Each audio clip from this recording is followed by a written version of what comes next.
उभं राहून पाणी पिणं हे वाताच्या आजाराचं कारण ठरू शकतं का?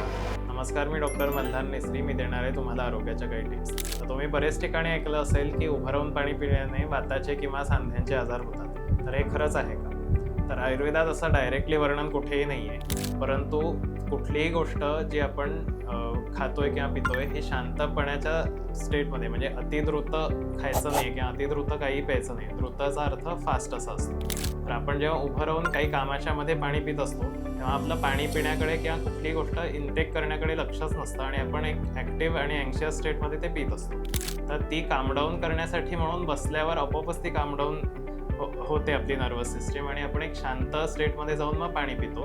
तर त्याच्यामुळे या प्रोसिजरमुळे ओव्हरऑल वाताची वृद्धी होत नाही असं एक लॉजिक लावलं जातं आणि ते बरोबरच आहे. त्यामुळे तुम्हाला जर वाताचे आजार ऑलरेडी असतील तर ते वाढू नयेत म्हणून प्रयत्न करण्यासाठी ही एक गोष्ट नक्की तुम्ही फॉलो करू शकता. पण एक ओव्हरऑल स्वस्थ माणूस असेल तर त्याच्यात फारसा या गोष्टींनी फरक पडत नाही.